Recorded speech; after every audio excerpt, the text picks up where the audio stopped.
కూడి వచ్చిన మీ అందరికీ శుభవందనాలు తెలియజేస్తూ ఉన్నాను.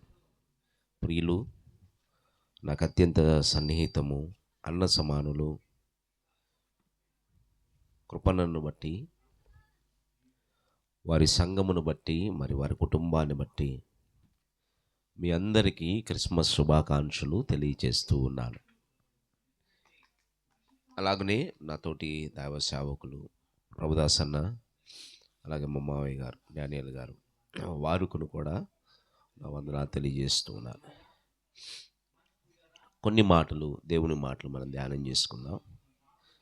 లూకా సువార్త 2వ అధ్యాయము 11వ వచనంలో వాక్యము ఇలాగ తెలియచేయబడుతుంది. దావీదు పట్టణమందున రక్షకుడు మీ కొరకు పుట్టి ఉన్నాడు, ఈయన ప్రభువైన క్రీస్తు.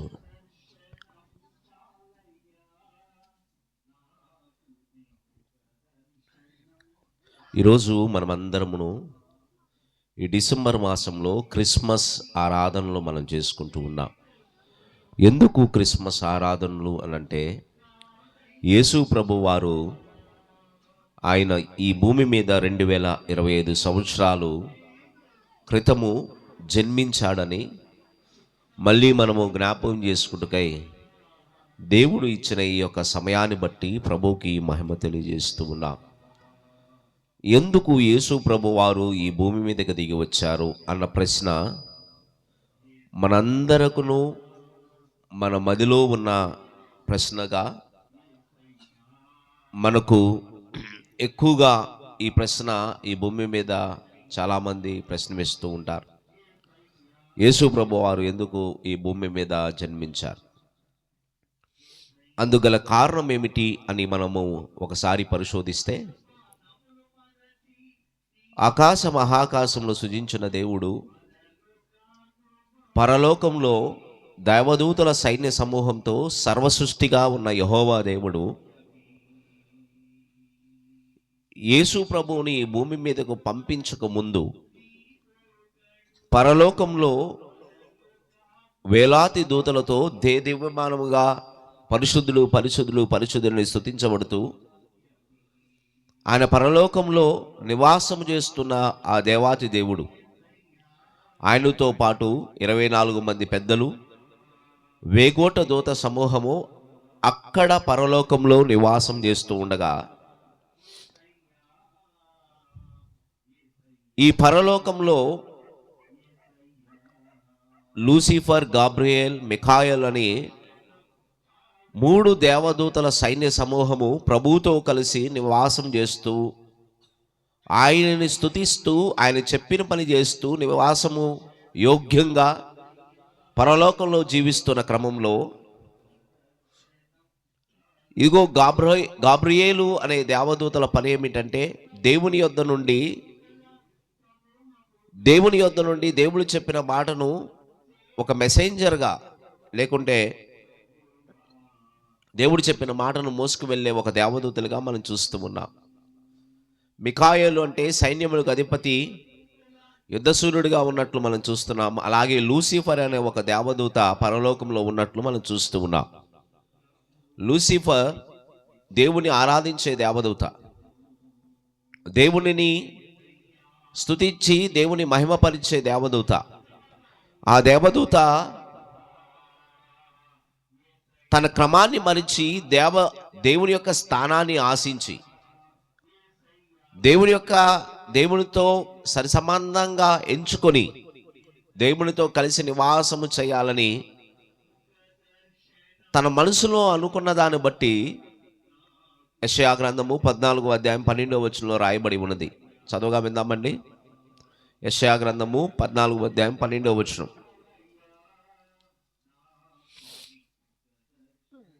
చదవండమ్మా.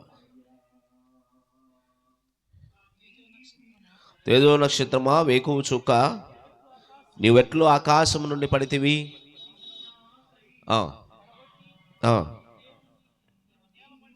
నీవు నేల మట్టుకు ఎట్లాగో నరకబడితివి, నేను ఆకాశమును ఎక్కిపోవుదును, దేవుని యొక్క నక్షత్రము పైన నా సింహాసనం వేసుకుందునని నీవు ఎలాగో మనసులో అనుకున్నావని అక్కడ రాయబడి ఉంది. ఎవరి గురించి ఈ మాటలు రాయబడి ఉన్నదంటే లూసిఫర్ కోసం రాయబడి ఉన్నది. ఇదిగో దేవుని స్థానం కంటే ఎత్తుగా ఉండాలని ఆశించి తన స్థానాన్ని కోల్పోయి దేవుని చేత శిక్షించబడి పరలోకంలో నుండి తోయబడిన ఈ యొక్క దేవదూతే లూసిఫర్. ఈ లూసిఫర్ పని ఏమిటంటే దేవుని ఆరాధించడమే.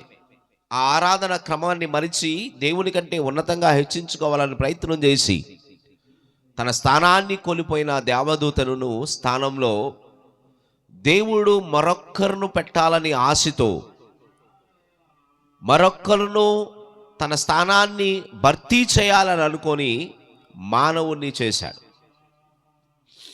దేవునికి మహిమ కలుగునుగాక.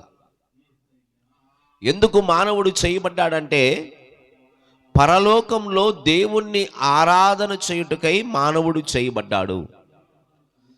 ఏ మతాన్ని, ఏ కులాన్ని, ఏ జాతిని, ఏ వర్ణాన్ని, వర్గాన్ని విభాగించుటకై యేసుప్రభు మానవుణ్ణి చేయలా.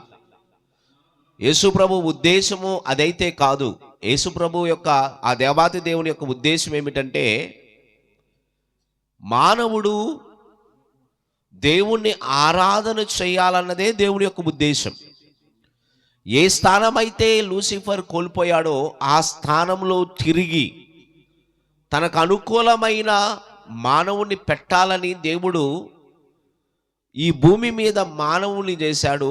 ఏదేను తోటలో అవ్వగాను, ఏదేను తోటలోనూ ఆదాముగాను మానవుని చేశాడు. మందొక ప్రశ్న, దేవుడు ఎందుకండి మానవుని భూమి మీద చేశాడు? వెంటనే పరలోకంలో లూసిఫర్ని పడేశాడు కదా, అక్కడ పెట్టొచ్చు కదా, ఈ ఇబ్బందులు ఉండే కదా అని నువ్వు నన్ను ప్రశ్న వేయవచ్చు. కానీ మనము ఒక వస్తువు తయారు చేస్తే ఆ వస్తువు యొక్క స్థితిగతులు మనం తెలుసుకున్న తర్వాతే దాన్ని మనం వాడతాం. ఉదాహరణకు మనం ఒక ఫోన్ తయారు చేసామనుకోండి, ఈ ఫోను సరిగ్గా పనిచేస్తుందో లేదో అని టెస్ట్ చేస్తారు. దీంట్లో సాఫ్ట్వేర్ సరిగ్గా పనిచేస్తుందో లేదో అని టెస్ట్ చేస్తారు. టెస్ట్ చేయకుండా దాన్ని మనకు వాడకానికి ఇవ్వరు. అవునా కాదంటారా? ఏ వస్తువైనా పరీక్షించబడాలి. పరీక్షించబడకుండా ఏ వస్తువు మనకు ఇవ్వబడదు.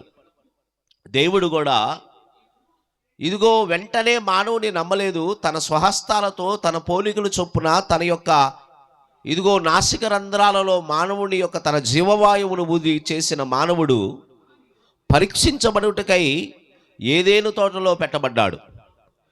అతడు పరీక్షించబడి పెట్టబడినప్పుడు ఆ పరీక్ష ఎలాగూ పెట్టబడిందంటే ఇతడు నా అనుకూలమైన వ్యక్తిగా ఉంటాడో లేదని ఏదేను తోటలో జీవవృక్షము కలిగిన ఫలమును పెట్టాడు. ఆయన ఆదాముతో అంటాడు, ఇదిగో ఇది నీవు తినకుండా ఉండు, దీన్ని తింటే నువ్వు నిశ్చయంగా చచ్చిపోతావు, తినబాకు అని చెప్తాడు. ఈ ఆదాము అవ్వ ఏం చేస్తారంటే వారు ఏదైతే దేవుడు పరీక్షకు పెట్టాడో దాన్ని పరీక్షలో అపవాది శోధించిన దాన్ని బట్టి మానవుడు ఆ శోధనలు జయించకుండా అపవాదికి బానిసుడై లోబడి పాపము చేస్తాడు. ఆజ్ఞ అతిక్రమమే పాపము అని రాయబడి ఉంది. ఆ ఆజ్ఞ అతిక్రమమైన పాపము అపవాది ఎందుకు మానవుని మోసం చేసిందంటే తన స్థానాన్ని కోల్పోయింది కదండి. ఆ స్థానంలో ఎవరైనా మళ్ళీ తిరిగి దేవుడు పెడతాడేమో అని దేవుడు చేసిన ఆదాము అవ్వలను పాడు చేస్తాడు. పాడు చేసి మోసం చేసి జీవములో నుండి దేవుని సన్నిధిలో ఉండవలసిన మానవుడిని ఇదిగో దేవుడి యొక్క ప్రణాళికలో ఉన్న మనుషుడును ఆయన ఏం చేస్తాడంటే తన స్వాధీనంలో తీసుకుంటాడు ఆజ్ఞాతికరమైన పాపం ద్వారా. మానవుడు ఇప్పుడు ఏమైపోయాడు? దేవునితో ఉండవలసిన మానవుడు, దేవునితో సహవాసం చేసే మానవుడు, దేవునితో సత్సంబంధం కలిగిన మానవుడు ఏమైపోతూ ఉన్నాడంటే అపవాది యొక్క దాస్య శృంఖలాలలో ఆయన మగ్గిపడుతూ ఉన్నాడు. జీవం నుండి మరణంలోకి వెళ్ళాడు. ఇదిగో రక్షణ నుండి అతడు పాతాళ లోకంలోనికి వెళ్ళిపోయాడు. మానవుడు పాపం చేయటం ద్వారా, ఆజ్ఞాతిక్రమమైన పాపం చేయటం ద్వారా దేవుని యొద్ద నుండి ఇదిగో మానవుడు అపవాది దాస్య శృంఖలాలలో చేర్చబడ్డాడు. మరి దేవుడు ఊరుకోలేదు. ఎందుకు ఊరుకోలేదంటే తన హస్తాలతో చేశాడు కదండి, తన పోలికను చొప్పున చేశాడు కదండి.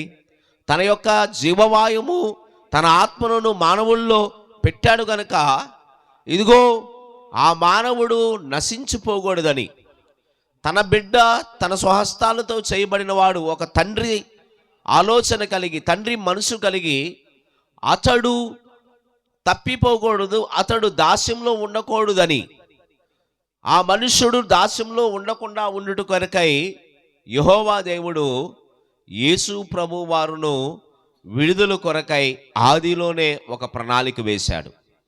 ఆదికాండము 3వ అధ్యాయము 15వ వచనంలో మనం చూస్తే అక్కడ ఇలాగ రాయబడి ఉంది, అది నిన్ను తల మీద కొట్టును.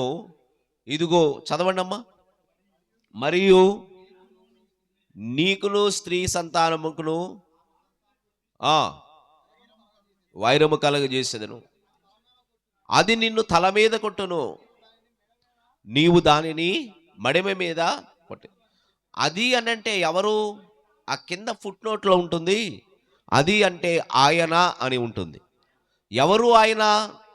ఎవరో కాదు, ఆయన యేసు ప్రభువు వారు. ఆదిలోనే మానవుని యొక్క రక్షణ ప్రణాళిక దేవుడు ఇదిగో ఆదాము అవ్వ తప్పిపోయిన వెంటనే అతన్ని తోలివేయలా, పారవేయలా, వదిలివేయలేదు.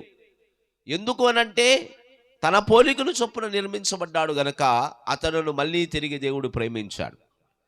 మరి అతడును ఆజ్ఞ అతిక్రమమైన పాపం నుండి తీసివేయుటకై, అపవాది దాస్యశృంఖలాల నుండి, మరణం నుండి అతను తప్పించుటకై యేసు ప్రభు వారును ఇదిగో ఆదిలోనే ఈ లోకానికి పంపించడానికి ఆయన ప్రణాళిక వేశాడు. ఆ ప్రవచన వాక్యే 3:15 పరిశుద్ధ గ్రంథంలో మొట్టమొదటి ప్రవచన వాక్కు ఆదికాండము 3:15. అది ఎవరు? యేసు ప్రభు వారు. యేసు ప్రభు వారు అపవాది తల చెతక్కొడతాడని ఆదిలోనే చెప్పబడ్డారు. అపవాది యొక్క ఇదిగో దాస్యము నుండి దేవుడు విడిపిస్తాడు, మానవుణ్ణి తప్పిస్తాడు అని ఆదిలోనే చెప్పబడ్డాడు. ఆ ప్రణాళికే క్రీస్తు ఈ భూమి మీదకు రావుట అనేది జరిగింది. ఈరోజు ప్రియమైన దేవుని బిడ్డ, ఆ ప్రణాళికలలో యేసు ప్రభు వారు ఇదిగో యేసు ప్రభు వారు ఈ భూమి మీద వచ్చే క్రమంలో పాత నిబంధనలు అంతయును ప్రభు రాకడ గురించి చెప్పబడింది. యెషయా గ్రంథము 7:14లో ఉంటుంది, ఇదిగో కన్యక గర్భవతిగా కుమారుని కను అతనికి ఇమ్మానుయేలు అని ప్రేమ పెట్టును అని రాయబడి ఉన్నది. ఇదిగో యెషయా గ్రంథము 9వ అధ్యాయం 6వ వచనంలో ఆశ్చర్యకరుడు, అద్భుత కార్యములు చేయగలిగిన మహోన్నతమైన దేవుడు ఈ భూమి మీదకి రాబోతాడని రాయబడి ఉంది. మికా 5:2, ఇదిగో జకరియా 9:9 ఇలాంటి వాక్యాలు పరిశుద్ధ గ్రంథంలో అనేకమైన మనం చూడగలము. పాత నిబంధనలో క్రీస్తు రాకడ గురించి, క్రీస్తు ప్రత్యక్షత గురించి, క్రీస్తు ఈ లోకానికి రాబోతున్నాడన్న విషయాలు అనేకమైన రాసుకువచ్చాడు. ఎందుకు అనంటే మానవుడు పాపము నుండి తప్పించుట కొరకై, మానవుణ్ణి పాపము నుండి తప్పించుట కొరకై యేసు ప్రభు ఈ లోకానికి దిగి వచ్చాడు. యేసు ప్రభు వారు ఈ లోకానికి దిగి వచ్చే క్రమంలో మలాకీ గ్రంథం నుండి మత్తయి సువార్త మధ్య కాలంలో 430 సంవత్సరాలు యేసు ప్రభు వారు యెహోవా దేవుడు ప్రజలతో మాట్లాడలేదు. కారణం ఏమిటంటే మానవుడు పాపంలోనే జీవిస్తున్న క్రమాన్ని యెహోవా దేవుడు చూసి ఉన్నాడు. ప్రవక్తల ద్వారా మాట్లాడలేదు, ఇదిగో యాజకుల ద్వారా మాట్లాడలేదు, భక్తుల ద్వారా మాట్లాడలేదు, ఎవ్వరి ద్వారా దేవుడు మాట్లాడలేదు 430 సంవత్సరాలు. ఆ తరువాత దేవుడు తన ప్రత్యక్షతను మరియ ద్వారా కనపరచాలని ఆయన అనుకున్నాడు. హల్లెలూయా. ఇదిగో ప్రియమైన దేవుని బిడ్డ, చూడండి, ఎప్పుడైతే మరియను దేవుడు ఎన్నుకున్నాడో అందుగల కారణం లేకపోదు. మరియను దేవుడు ఎందుకు ఎన్నుకున్నాడంటే ఆ దినాలలో పరిశుద్ధుడు తన కడుపును పుట్టాలని చాలామంది కన్యకలు వారిని ప్రతిష్ఠించుకొని వారిని పరీక్షించుకొని వారిని ప్రతిష్ఠించుకొని ఆ దినాల్లో వేచి ఉన్నట్లు పురాణాలు చరిత్ర చెప్తూ ఉన్నది. యేసు ప్రభు వారు మరియ గర్భంలో పుట్టినప్పుడు మత్తయి సువార్త 1:21 దేవదూత మరియ యొద్దకు వచ్చి ఇలాగూ చెప్తూ ఉన్నది. చదవండి, విందాం. ఆ ఆ ఆ ఆ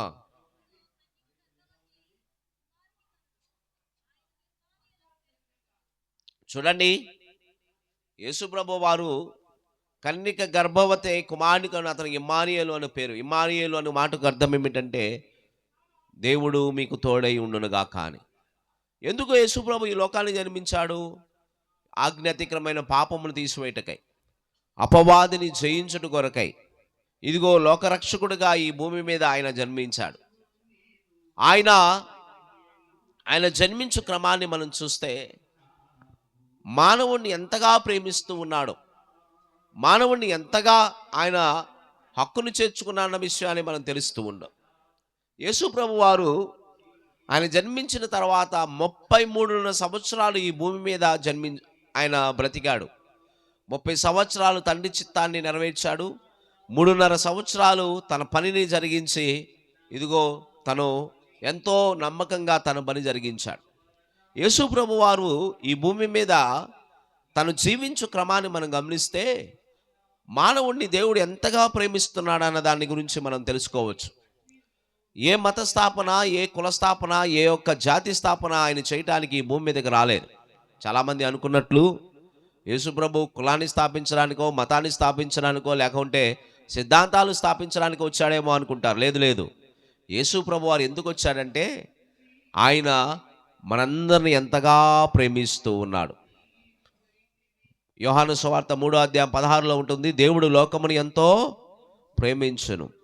ఒక ఆయన అంటాడు, లోకమంటే మట్టి కాదోయ్, లోకమంటే మనుషులై అని అంటాడు. దేవుడు మానవుని పట్ల అతీతమైన ప్రేమ కలిగిన వ్యక్తి.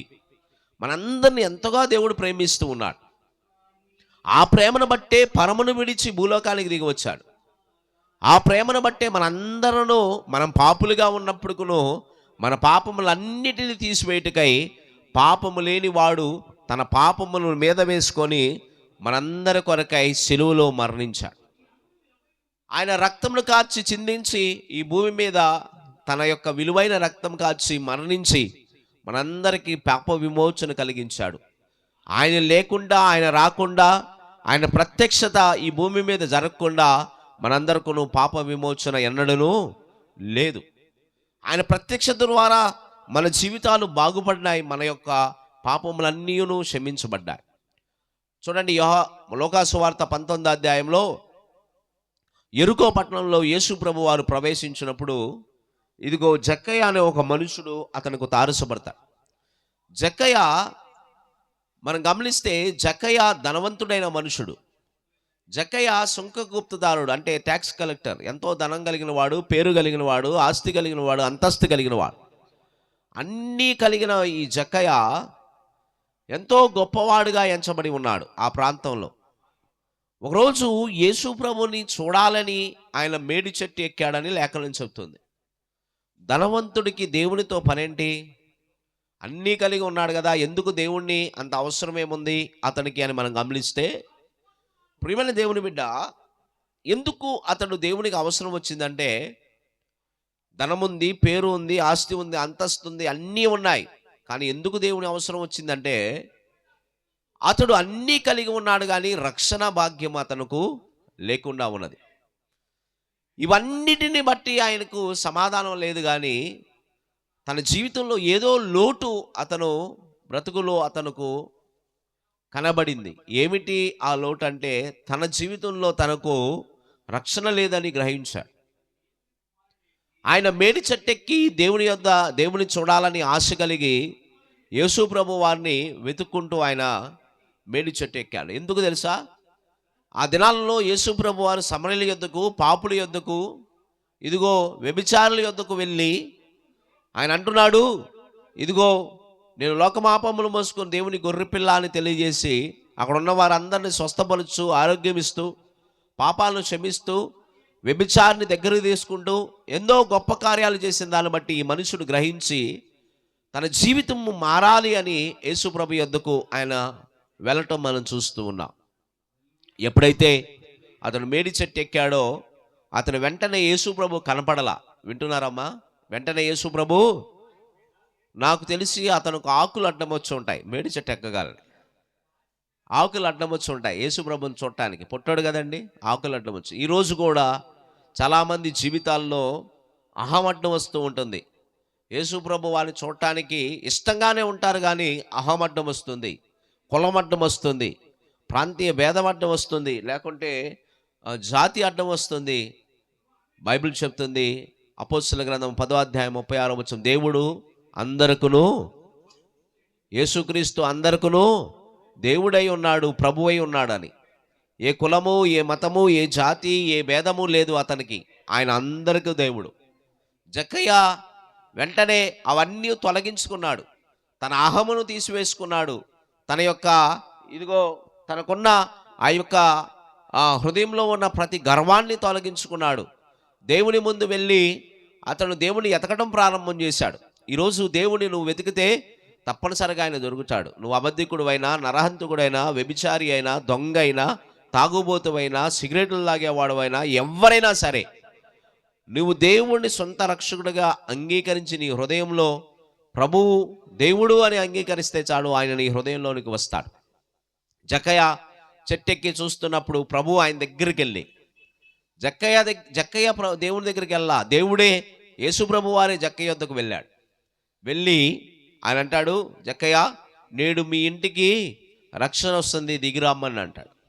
వెంటనే ఆయన దిగి వచ్చి యేసుప్రభు వారిని తన ఇంటిలోనికి తీసుకువెళ్ళి తలుపులు వేసి ఆయన పాదాలు పట్టుకొని, ప్రభువా నేను పాపినయ్యా, నేను అన్యాయస్తున్నయ్యా, నేను అక్రమం చేయవాడినయ్యా, నేను అనేక మంది ధనాన్ని దోపుడు సొంతో కూర్చుకొని నేను పాపం చేశానయ్యా అని కన్నీటితో మొరబెట్టినప్పుడు ప్రభు తన పాపములన్నీ క్షమిస్తాడు. ఎప్పుడైతే అతని పాపములన్నీ క్షమించబడినాయో అతనిలో పశ్చాత్తాపం కలిగి ఆయన ఏం చేస్తాడంటే, ఇదిగో 19వ అధ్యాయము 7, 8, 9 వచనాలు చూస్తే ఆయన తనకున్న ధనమంతియు 4 వంతులు తిరిగి దేవునికి ఇచ్చివేస్తాడు. ఇదిగో తన ఆస్తిలో సగభాగము దేవునికి మళ్ళీ తిరిగి ఇచ్చివేస్తాడు. ఈరోజు యేసుప్రభుని నమ్ముకుంటే మన జీవితంలో పాపము ఏలుబడి చేయదు, దేవుడు మన పాపములన్నీ క్షమిస్తాడు. ఈరోజు మనం యేసుప్రభుని నమ్ముకుంటే ఆయన నీకు రక్షణ భాగ్యం ఇస్తాడు. ఈరోజు నువ్వు యేసుప్రభుని నమ్ముకుంటే నీ జీవితంలో ఉన్న పాపపు భీతి, నీ జీవితంలో ఉన్న అపరాధపు భీతి, నీ జీవితంలో ఉన్న చీకటి బ్రతుకులన్నీ యేసుప్రభు మారుస్తాడు. ఇదిగో వెంటనే యేసుప్రభు అంటాడు 9వ వచనంలో, నీవు అబ్రహాము కుమారుడు అని తెలియజేస్తాడు. అబ్రహాము ఎవరు? విశ్వాసులకు తండ్రి. అబ్రహాముకి ఎవరు? నీతిమంతులకు తండ్రి. అబ్రహాము ఎవడు? అతడు దేవుని దృష్టిలో నమ్మకమైన మనుషుడు. ఒక పాపి, ఒక అపరాధి, ఒక దోషి, ఒక ధనాపేక్ష కలిగిన మనుషుడును ఎప్పుడైతే వెంటనే దేవుని నమ్ముకుంటాడో తన బ్రతుకంతా మార్చబడి అబ్రహాము కుమారుడుగా అతను ఎంచబడుతూ ఉన్నాడు. ఈరోజు నిజమైన క్రిస్మస్ ఏమిటంటే మనందరమును దేవుణ్ణి నమ్ముకొని ఆయన సన్నిధిలో యథార్థంగా బ్రతుకుతానన్నది. నిజమైన క్రిస్మస్ ఏమిటంటే మనందరమును పాపంలో లేకుండా యథార్థమైన జీవితాలను జీవించటమే. వెంటనే జక్కయ్యతో అంటాడు, జక్కయ్య నీ ఇంటికి నేడు రక్షణ వచ్చింది అని అంటాడు. ప్రియమైన దేవుని బిడ్డ, క్రిస్మస్ దినాల్లో మన బ్రతుకులో దేవుని రక్షణ వెలుబడి చేయాలి, దేవుని యొక్క ప్రేమ వెలుబడి చేయాలి. దేవుడు ఈ లోకానికి ఎందుకు వచ్చాడో అనేది మనం గుర్తెరిగి మన పాపములన్నీ దేవుని సన్నిధిలో ఒప్పుకొని ఆయన ముందు మనం నిలబడాలి. ఎప్పుడైతే అలాగున ఉంటామో దేవుడు తప్పనిసరిగా మన జీవితంలో కార్యం చేస్తాడు. జక్కయ్య వెంటనే ప్రభువుని అంగీకరించి తన బతుకంతా మార్చుకున్నాడు. ఎక్కడ పాపి, ఎక్కడ పరిశుద్ధుడిగా మార్చబడ్డాడు. ఈరోజు ప్రియమైన దేవుని బిడ్డ, మనము యేసు ప్రభు వారి ముఖ్య ఉద్దేశం ఈ భూమి మీదకి రావడానికి ముఖ్య ఉద్దేశం ఏమిటంటే మనందరి పాపాలను క్షమించడానికి, మనము నీతిగా బతకటానికి, మనం యథార్థంగా జీవించడానికి. యేసుప్రభు అందుకే వచ్చాడండి ఈ లోకంలోనికి. ఎందుకు వచ్చాడు? మతము స్థాపించడానికి కాదు, నీతిని స్థాపించడానికి. మానవునందరూ తిరిగి తన యొక్క పరలోకంలోనికి తీసుకువెళ్ళటానికి. ద పర్పస్ ఎందుకు చేశాడో ఆ కార్యమును కొరకై తీసుకువెళ్ళటానికి ఈ లోకానికి వచ్చాడు ఆయన. ఇదిగో వీర ఆ కార్యాలన్నీ చేసే క్రమంలో యేసు ప్రభు వారిని ఎవ్వరూ అంగీకరించాల.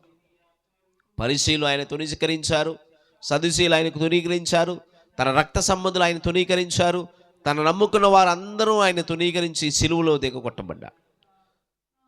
సిలువలో దిగకొట్టబడి సిలువలో మరణానికి అప్పచెప్పబడి, ఇదిగో యూదులు అంటారు, ఇదిగో ఇతడు మాకు వద్దు అని ప్రకటిస్తూ ఉన్నారు. దేవాది దేవుడే తనకు తాను రిక్తునిగా చేసుకొని భూమి మీద మనందరి కోసం వస్తే వద్దు అని వారు తిరస్కరించారు. వద్దు అని తిరస్కరించి సిలువలో దిగకొట్టబడి మరణానికి అప్పచెప్పబడి మరణించిన తర్వాత ఆయన సమాధిలో పాతిపెట్టబడిన తర్వాత యేసు ప్రభు వారు అప్పుడు కూడా మనందరినీ మరవకుండా ఒక ప్రణాళిక వేస్తున్నట్లు మనం చూస్తూ ఉన్నాం. యోహాను సువార్త 20 అధ్యాయం 4-5 వచనంలో నేను చెప్పి ముగిస్తాను. 4-5 వచనం చదువుగా విందామండి. యోహాను సువార్త 20 అధ్యాయం 4-5.